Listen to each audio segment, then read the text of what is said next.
pick this up. We're gonna set the stage up. All right. I got a letter from Byron too yesterday in the email. He said, "Come on down." He said, "Do one piece or several." And I thought, well, only if I get a carpool where I come down here. And then I thought, wait a minute, you know what? Well, I thought, you know what? Well, what you're going to see, I'm going to show you three things. And the last thing you're going to see is the reason why I'm really here is because, as I was telling a few of the people, I just want an audience to just try it out. Actually, more or less, to practice transporting it, setting it up.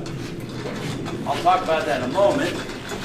But first, showtime! You ready for some fun? Yeah. All right, and the rest of you? Okay. All right. So, that's just to check the sound. Here you go. So let me show you a couple of pieces. And it's kind of funny is because these are pieces that I don't do in my show. This first one, and there's a little bit of history. Oh, you know what? I'm going to take that back. There's a little bit of history. It's funny how it seems like everybody's got some Abbott's items here tonight. So this is an Abbott's, and this I bought right here at the auction over in that corner from our good friend who's gone now, Dennis Loomis. And Dennis, I think it's like $25. And I thought, well, that's clever. I mean, it's not so much clever, but I thought, well, there's some potential here. It's an Abbott's piece. I think it's called Block Release. But again, I don't perform this. Oh, but hey, let's have a little bit of music, please. Maestro. Perfect. I used to do this in a show, and I just did it kind of silently. Sir, would you check out that block? Go ahead and knock on it. Make sure it's solid. And here, sir, grab that. Take one piece, pull. That's strong. Thank you. And Robert, your name is? Yes. Correct. Give a nice tug, pull on it, let go. Got it. Fantastic. Okay, we're going to set it properly. That's good. Okay, so the rope's solid. The block is solid. Actually, hold it just like that. I'm going to just feed these two pieces of rope through the block. Not good staging, I apologize. All right, there we go. Good enough. And then we'll place it here on the stand. Let's see if I can do this. Yes. And to keep it all nicely contained, we'll put the lid on. All right. You can see the block is trapped inside. I don't have any batter for this. Here, hold on to those two ropes. Give it a little tug there. That's pretty solid. Okay, good. Thank you. Oh. Okay, yeah, that little clip there. I hate these clips. All right. And now, that was pretty bad. Watch this. Solid through solid. Hey, take a look over there. No, I'm just kidding.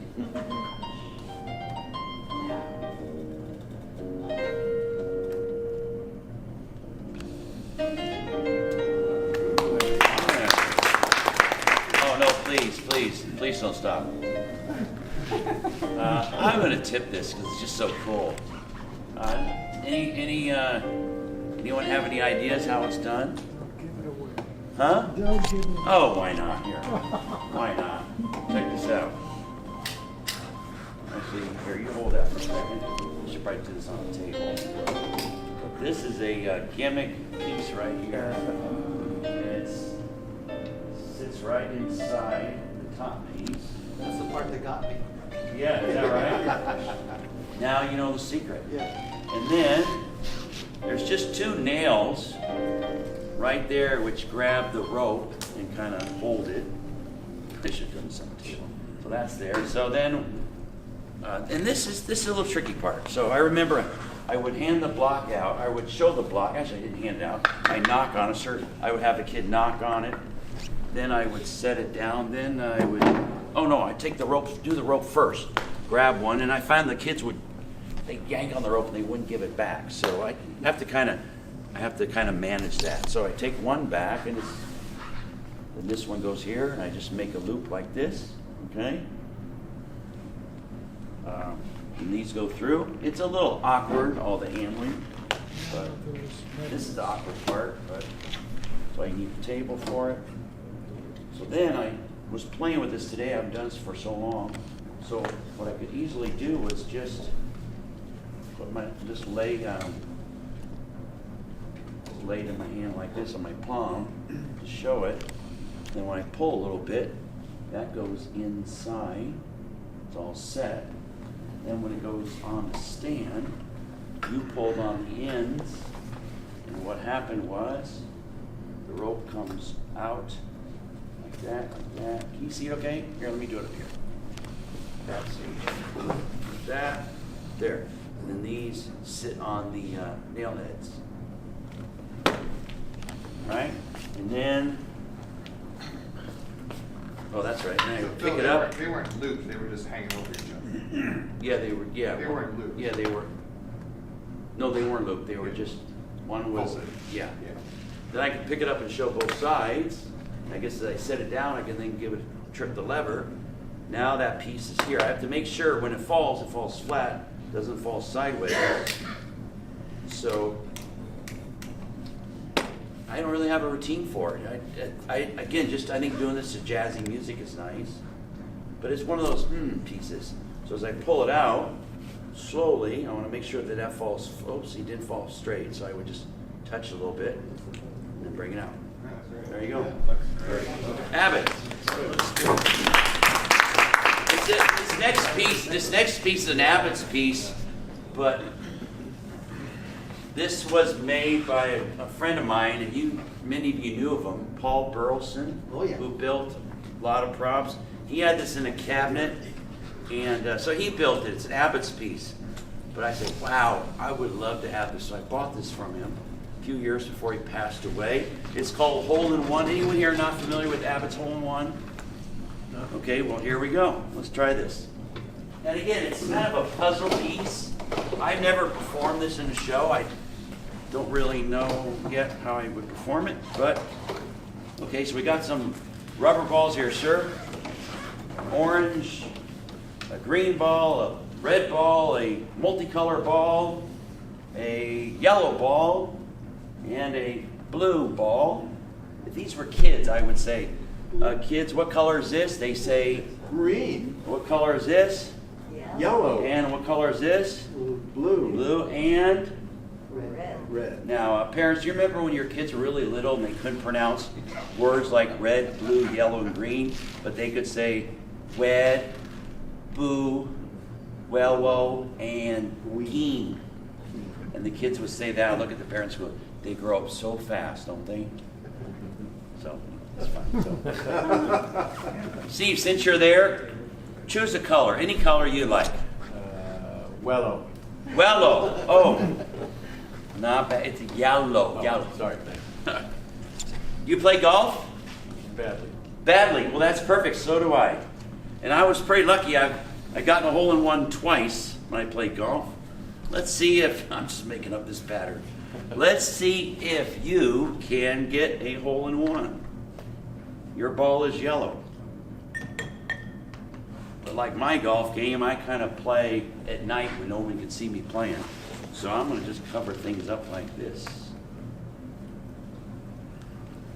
Now, Steve, what color was the ball you selected? Yellow. Yellow. That's right. Now, you're in a bad spot, but it doesn't matter. It doesn't matter. And now, let's see if this works. I hope this works. Let's see if this works. Oh, yes, that's it.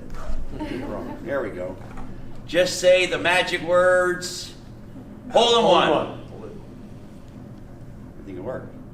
Take a look. And this is kind of awkward. Here you go.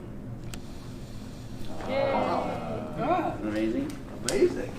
Again, it's an Abbott's piece. It's called Hole-in-One. Wow. And I just think it's so darn, I got to tip this. It's so The clever. working's better than the trick. Yeah, the working's fantastic. And Paul added a couple little, well, at least one improvement to it. So there's a little notch in this glass so it doesn't fall or tip out. And this hole here is where that ball is going to appear inside. And on the bottom of this, again, it's kind of an awkward thing to handle. Well, let's see what happens. Here's a little lever that I tripped that unlocks everything. So under cover, here's what happens. These things. Now Paul's improvement was adding that thread, because before you had to lower my right side and then lower the left side, and you had to time it just right. But with the thread, it automatically pulled it down. Yeah, I just don't have a routine for it. It's just, again, it's kind of a puzzle. And it's hard. You can't really do this in a home. Kids on the floor, because they're all going to look up. I know how you did that. So there we go. Ooh. That's cool. It would be great, though, if you could choose any color and you wouldn't have to move it. I was just trying to figure out a way how. Well, I guess you choose a color. I set it there. It would be great to pick a color. Okay, orange? Great. We'll use orange. It'd be great if you didn't have to move it, but just an idea.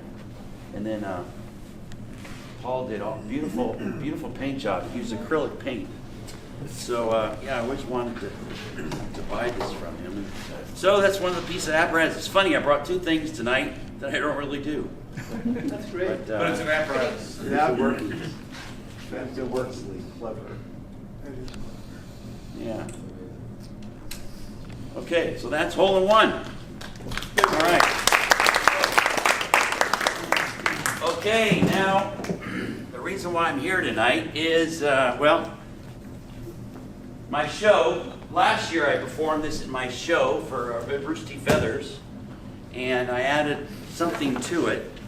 One little thing, you'll see that. And my throat's all dry.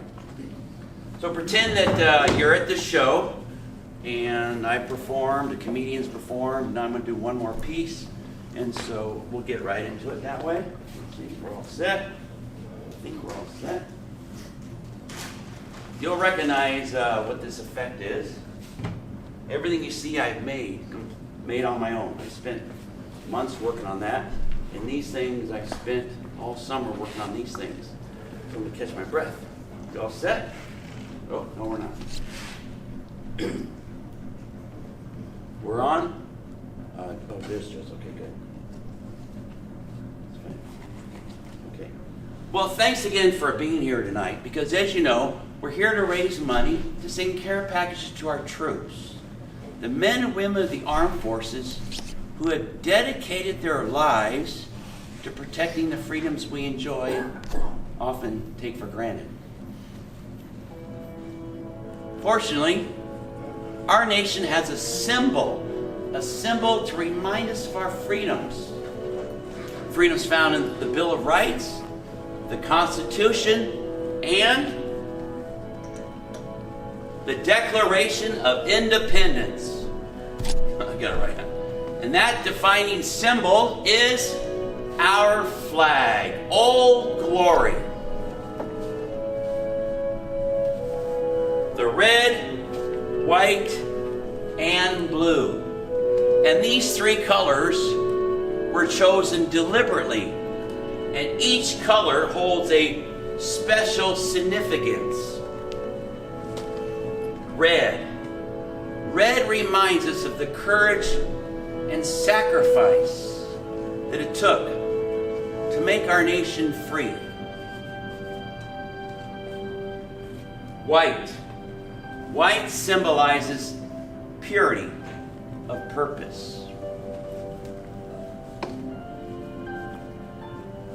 And blue. Blue represents justice for all. But if any of these qualities, or elements I should say, are taken away or forgotten, then something essential would be missing. Something at the core of our country would be lost. It takes all three elements: courage, clarity, and a commitment to justice. The red, white, and blue, and what they symbolize to safeguard our freedoms, to keep our nation strong, and now fully realized in this fabric symbolizing the hope of the American dream. Thank you. So tonight we honor the men and women of the armed forces, those men and women that answer to the call of duty to be strong and to keep us safe. And we also honor our veterans too. So let's hear it tonight for the men and women of the United States Army, the Marines, the Navy, the Air Force, and the Coast Guard. And let's hear it for the Blue Star Moms. And let's hear it one more time for the red, white, and blue. Thank you. And now please welcome on stage the past president of South Bay Blue Star Moms, Donna Salesi. Tonight it'll be Byron Walker. Oh, thanks folks, that was great. Okay, so we gotta separate those a little more. Good job, Phil. Okay, so thanks folks. Whoa. Joseph will have to count out how many paces. Oh, that's true. Yeah, that should have been up a little higher. Should we got one? And So- what's that? This is up higher too. Do what? These will be higher too. Oh, yeah, I think the club, I don't know how high we can in the club. So, and the off button? Yes. So I've been doing the Miss Made flag at 4th of July festival outdoors for years. You know the old, you know the effect, right? You know the kids routine where you drop the blue. It's funny, funny, funny. But then it's my outlook or my intent in magic has kind of changed. Not that I want everything serious at all, but I wanted to do something that was more respectful. I wanted, because I always did the Miss May flag with the stars and stripes, and boy, the people they just eat it up. I mean, it means a lot to them. But I want to do something with a more respect to the flag, and so I worked with a script writer a couple years ago. I had this music. This is actually a piece of music I had, but the guy rewrote it, took the vocals out of it, and I made everything. I just made this little fishing rod, and I wanted something a little lighter, something that wouldn't fall back down after you put it out. And so I built this one here, and without giving away all the secrets, I added these little arms up here to hold that up because I had to do one special move. And then I made the scroll. This actually, and that's another thing. This idea is from something I bought here at the auction from Bob Caldwell.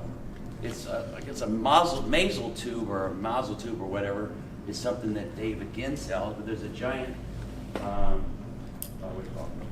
thank you, just a giant dye tube on the back. So last year I started making this, and at 4th of July I would open up this way. It was the Declaration of Independence. But at the club, I've got people kind of on my side, so I knew I couldn't really do this without having to block it. So I mean, this I just made. It's not exactly. What is this? I forget what it is. Declaration. Yeah, so it's not exactly the Declaration, but it plays. And Very clear. so anyway, I just wanted to perform this for you. Anyone have any comments? Any suggestions? Should I go back to the high tech instead? No, I'm sorry. nicely done. No, I'm just kidding. But East Coast Leland Faulkner, just for 4 hours, and I worked with Bob Fitch and everything, and the comments and the feedbacks, and it's kind of grueling because they're no, hold it up higher. So they always suggest hold it up higher. No, raise your voice up. So you learn a lot. You work with the director, you can't help but get better. But thanks for calling me to be here today. Thanks for coming, Phil. Thank you. Hey.